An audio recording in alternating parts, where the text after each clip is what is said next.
Here. Elijah, how are you? How are you feeling? Very good. I feel good. Nice to meet you. How you doing? Hey, likewise. It's a pleasure. It's a pleasure to run into you. Talk to me about the last fight. Last fight with Kyron Davis, initially delayed. Then you end up finally getting the showdown. Talk to me about that fight. It didn't go your way. Have you had a chance to watch it since then? No, I haven't really watched it, to be honest. So we had scheduled to fight March 30th, but I ended up getting sick, you know what I mean? I got upper respiratory infection, I got strep throat, and then had some blood clots in my eardrums, so we couldn't have made the fight happen. And then we rescheduled for, What was it, June that you fought? It was like June 14th. Who was the main event? Was it the Tank fight that you were on the undercard? Yeah. Okay, so like June 15th or something like that? Yeah, something like that, but we're gonna fight. I pulled up, I'd weighed in. First time I weighed in, I was 5 pounds overweight. And they said in order to make the fight happen, at least get down to 163, and we got to put a 10-pound weight clause on you. So I had to fight. You know what I mean? I didn't want to not fight. You know what I mean? So was there a penalty, like a financial penalty or anything that got imposed? Hell yeah, there's a big fine. You know what I mean? So sucks. I got fined, and then we made the fight happen. They put the 10 pounds on me, and I tried my best to stay within the 10-pound limit. You know what I mean? But I woke up the morning of the fight and I had to lose 6 pounds. So, we made the fight happen. Things didn't go my way, and he was a better man in that fight. So, was the fear of those 6 pounds, like if you would have gone completely out of your way to make weight, you would have been drained by the fight? Yeah, you know what I mean. 6 pounds is a lot. You're pretty lean as it is, so you wouldn't have that much weight to lose. To be honest, I'm not sure what happened this camp. You know what I mean? Most camps we make weight. We're on weight. We make weight. This has been my only problem. So I'm not sure what happened, but it's a good learning experience. So yeah, and so it's vivid in your mind. I asked you if you've had a chance to watch the fight. You haven't. It's very vivid in your mind. Obviously, you know exactly what went wrong and why things weren't functioning. Exactly. That's why I haven't had not that I haven't had the opportunity, but I don't want to watch the fight. You know what I mean? Yeah. Like, I know what I felt like fighting in the ring, and I can only imagine what I looked like. You know what I mean? Like, I know I didn't have the juice. I couldn't step on the pedal. I just wasn't myself that night, and I feel like if I were to watch the fight, that'd be pointless. You know what I mean? Like, that's just not me. And he's a great fighter, and he capitalized on it. Very elusive, right? Good fast footwork, fast hands. He's quick, he's strong, and he knows how to box. So yeah, and it was evident, and that's you're taking it right out of my mouth, because the comments or the questions that I had for you, because it was in the closing rounds, whenever you would hear that 10-second mark, I'm so used to seeing you just close in strong pressure, and it's almost like you would see the punches, but your arms weren't releasing, your punches weren't.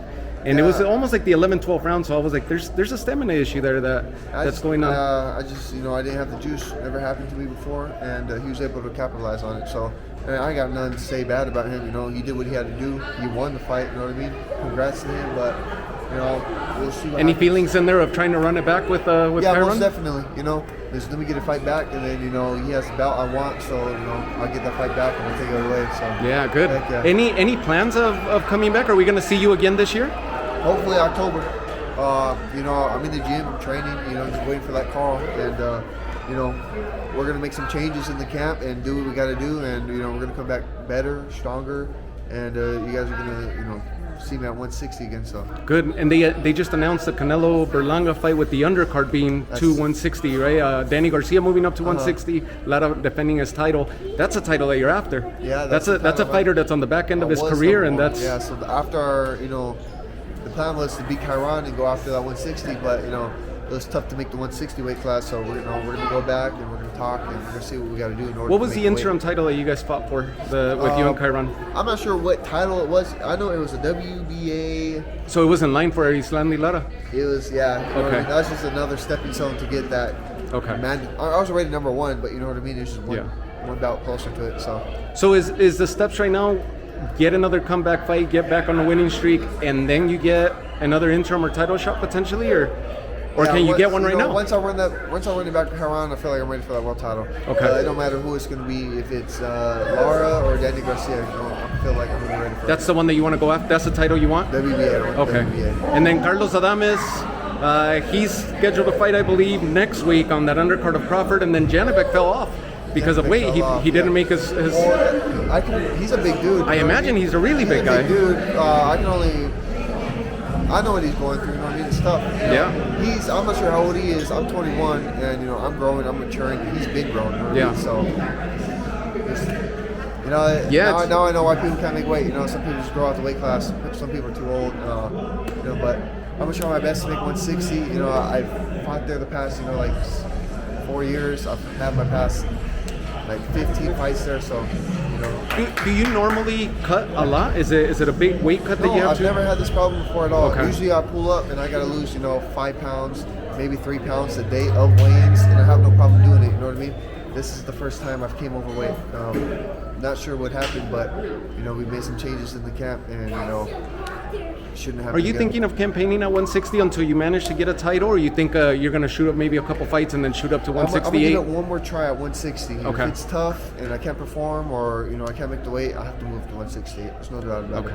And you were mentioning something that caught my eye right before the camera. We were talking about your son, that you're hoping that he takes over the family business. It's something key that not a lot of boxers talk about, because it's the life after boxing, right? Yeah, having something on the side. Nobody wants to fight forever. You know what I mean? And if they do, then.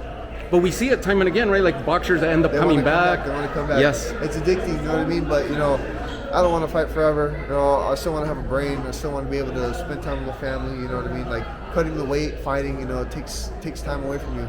And you know what I mean? I want my son to go to college. What's the family business that you're referring to? I know your parents have like a merchandising, right? Your dad's in charge of merchandising and shirts and apparel. It's all that stuff, but you know, we're starting something new with you know, with meat and stuff like that. You know, we're selling our meat. We got cattle, we got sheep. You know what I mean? So we're that's cool. on that stuff. So you know, we're still working on it, but you know, by the time he gets it, you know, it'll be started. He can blow it up from there. Refreshing that you're saying that you're 21.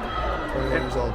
Refreshing that you're saying that. I mean, this is like the mindset of somebody that would be in the 30 or in the back end of their career, starting to plan for a business. You're already business minded. You know, my grandpa fought, my dad fought. They know what it's like. I know what it's like, and you know, we're learning as we go. It's 4 generations of fighters, so we know what it takes, and we know what we gotta do, and we know what I know what I want to do after boxing. You know what I mean? Yeah. So I got this time frame to when I fight, how much money I want to make, and when I want to get it done. So that's awesome. And then something that you may not know, I actually got to meet your brother on one of and he's a wrestler. Yeah. And I got to meet him when you were fighting on the undercard of Bam and Carlos Cuadras. Yeah, and you were in the ring, and he was actually walking around, and I ran into him. Because he brought it up. People kept asking him if he was Elijah Garcia. Yep. Now I'm his brother. So. Yeah.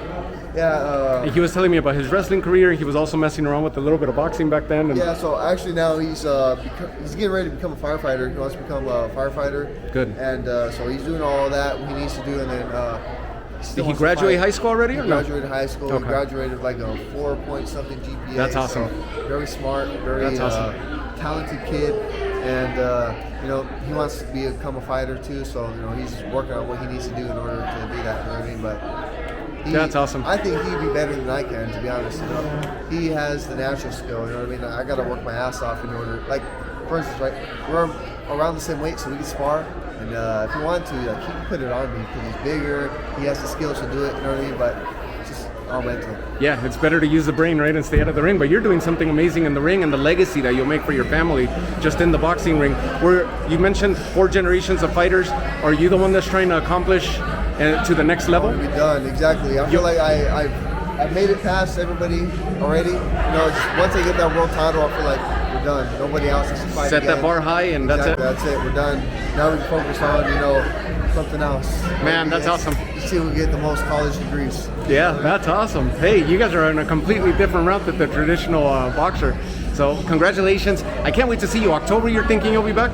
That's what you're shooting for, or you already have news? Hopefully October. So. Okay. Any hints to as to who the opponents are in mind?